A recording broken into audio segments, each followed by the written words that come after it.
Hey guys, how's it going? Michael Troy here. Today we're looking at Fantastic Four issue 9 Facsimile edition. This issue is nothing short of fantastic. I cannot wait to share it with you. Subscribe to my channel if you haven't already. Hit that like button and let's get right into it. I am on the cusp of 3K subscribers. I'm so excited. I have 2,999, so hopefully by the time you see this video, I will be pushed over that 3K mark. It's kind of sad that I've been doing this for so long and have such a paltry amount of subscribers, but I'm not giving up. So, that said, look at this gorgeous cover. I love these facsimile editions. If you've been following my coverage of these, they are such a revelation.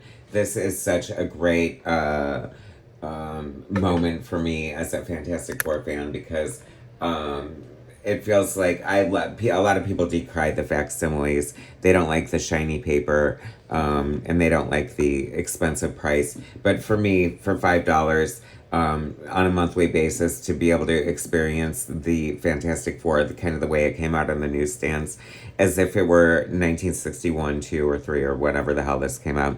That's kind of exciting for me.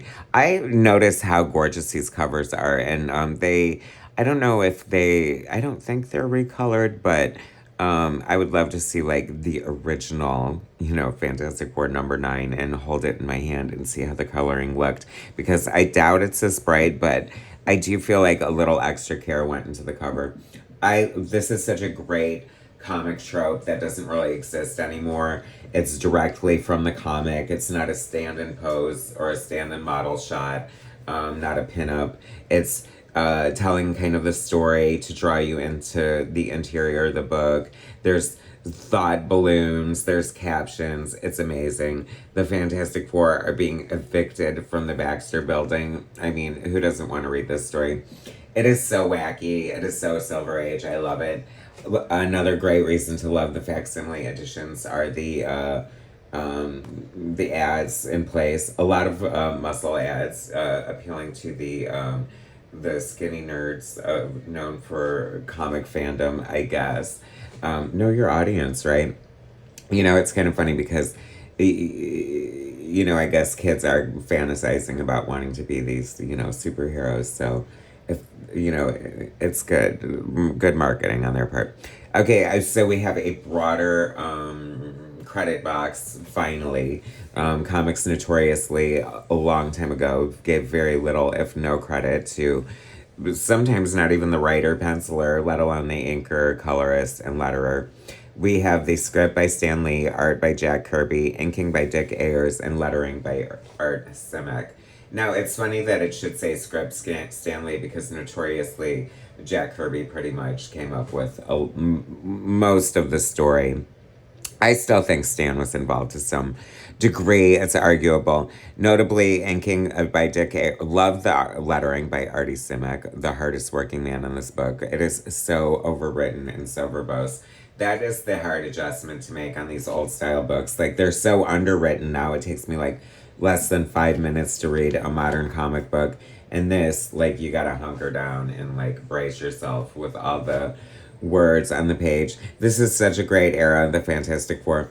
So Reed bought some stocks and like made some bad decisions on the stock market, and they are now broke, and he's like selling off their assets. They have to give up the FF and disband, and totally ridiculous response. I mean, there's got to be a way for them to make money and get out of it. And of course, they're going to try to. So they're going to go their separate ways. The Thing always getting heckled. I mean, I don't know. You would think by now people would know him on the street. But picking up this car and flipping it around, always like going against these pedestrians who like wrong him and make fun of him. So just casually tossing the car. I love how like destructive and almost criminalistic they were like at this stage in the game, which is so funny to me. I mean, it's a great gag, a sight gag, whatever. And then he pulls out his Fantastic Four signal gun. Love the Baxter building. Great design of the Baxter building. I've always loved that so much. I've drawn that a million times myself, and I just adore it.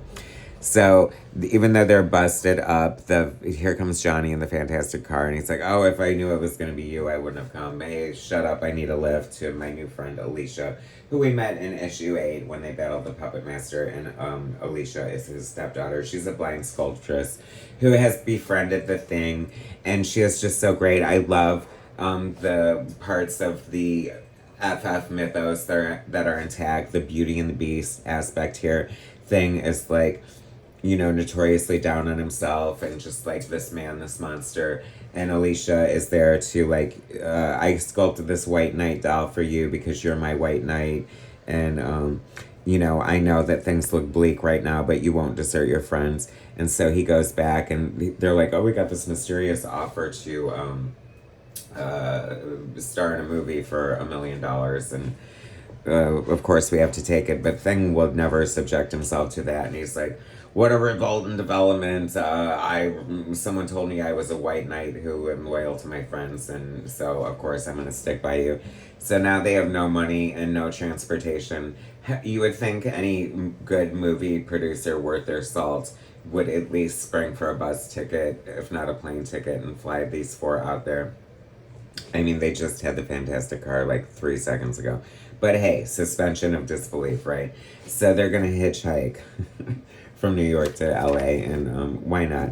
Then we just interrupt for why not. As promised last issue, I would explain how I can fly.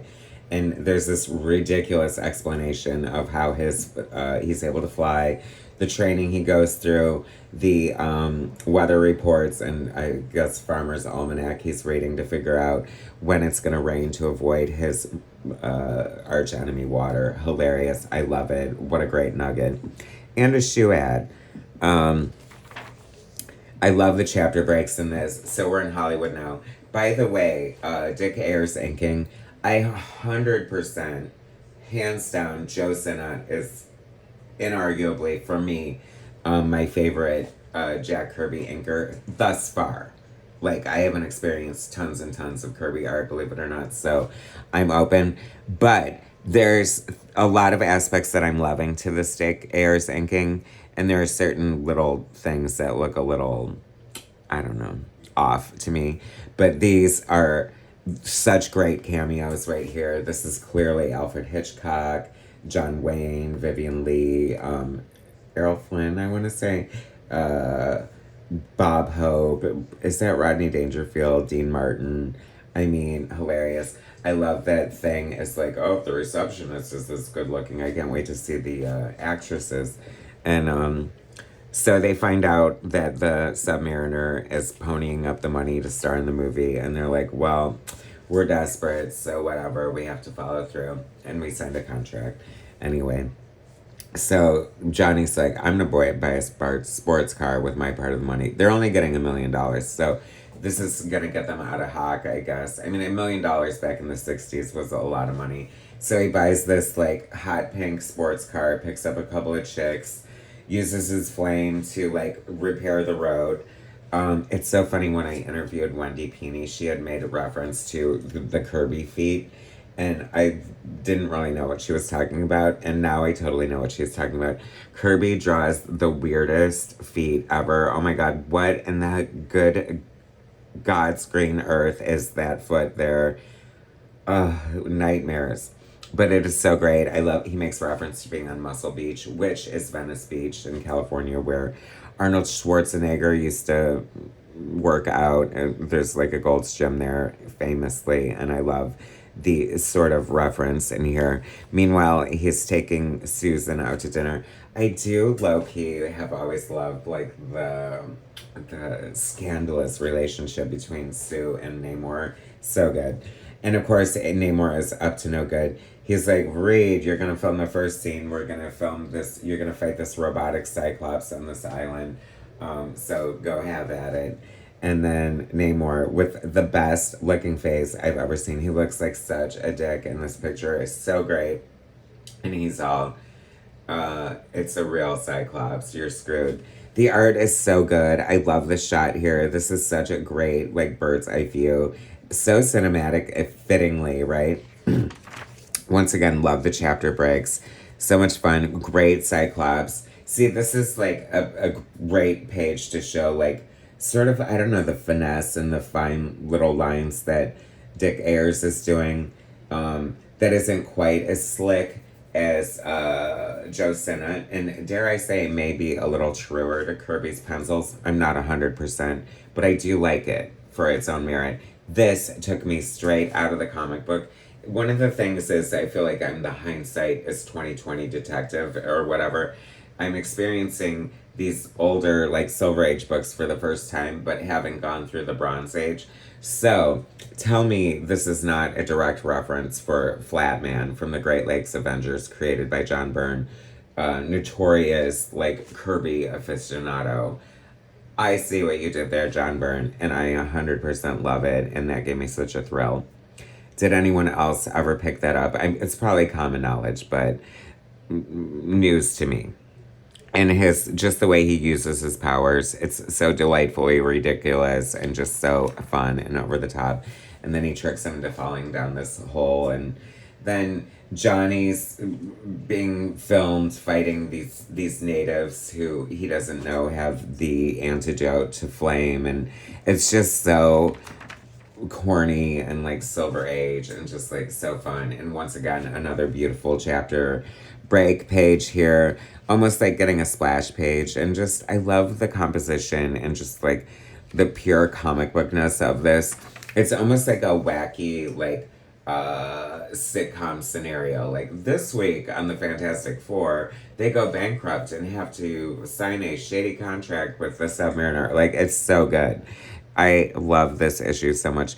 I love the ridiculous use of Human Torch's power here, where he heats up so much he creates sort of like, I don't know, 3D images of himself, for lack of a better description, almost like constructs. And, you know, find the real Johnny, hilarious.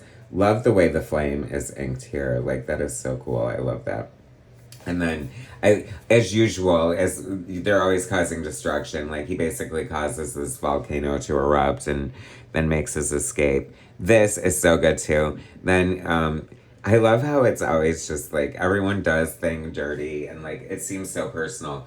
He was perfectly fine to let Reed and Johnny, you know, meet their fate to a Cyclops and restless natives, and but not Thing. He's gonna take him to the beach and just beat the crap out of him because he's been dying to get a chance to pummel him, and pummel him he does.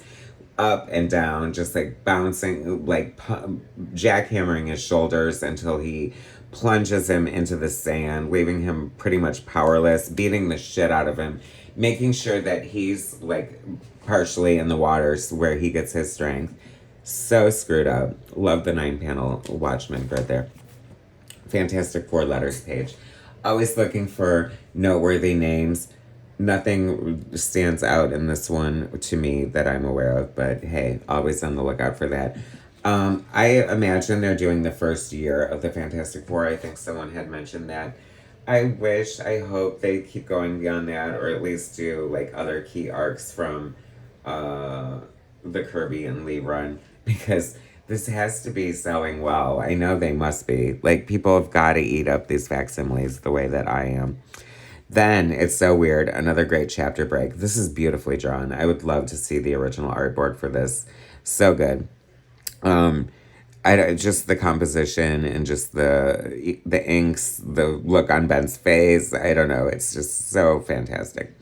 And then they're fighting, and then luckily for the Submariner, Thing inexplicably gets struck by lightning out of the blue, and it would kill a normal man. However, it turns Thing back into the handsome, uncomprehending Ben Grimm. Namor is dark, and he isn't aware of it. He punches Ben's lights out and leaves him unconscious on the beach. Goes back to Sue to brag that he's defeated the Fantastic Four, and now they can be together and take her as his bride. So pompous. What an asshole. And then she's like, "Your bride, screw you. I might have said yes, but you're wrong. You didn't defeat the Fantastic Four. There's one left." And this is why Sue is so great, and this is why Sue's amazing. Totally holding her own at the against the Namor, and this is why, like, I hate the new dynamic of the new direction of the book, like making Sue the leader, and like sort of like it just doesn't make sense. Like, this is all Reed's mess, and they're along for the ride, and they sort of rise above it all, and like are just great characters on their own. So this is so good for me. Love the evolution of her invisible powers, how it's drawn differently depending on who's inking it. This is such a great panel. Him invoking the power of the electric eel so he can light up the air. Then he uses his whatever radar so he can see her. And I love, rather than him explaining it or a caption, the editor has to bust in with a note. Like, I don't know, it's just so funny and great, and I love it, and charming and endearing and of its time. I love all the detail here, like these are fully packed, and then you go ahead and have to make the floor checkerboard on top of everything else. It's like Kirby just loved to draw, and it just shows over and over again. Love the storytelling, and I love the hallmark of these old storylines where they're just like so jam packed, so much action, such great flow, and then suddenly they end. Like, they just always wrap it up like super quick in the last page or two, and I kind of love that. Also love like the last panel, just like waxing about the issue and setting you up for the next one. Speaking of the muscle men or whatever, my new favorite muscle man, Mike Marvel, that I discovered. So good. I love the ads. So fantastic. So amazing. Cannot wait for issue 10. Hopefully they keep going with this. And hopefully you keep going with me. Thanks for watching, guys. Subscribe to my damn channel. Hit like and I'll bring you more soon.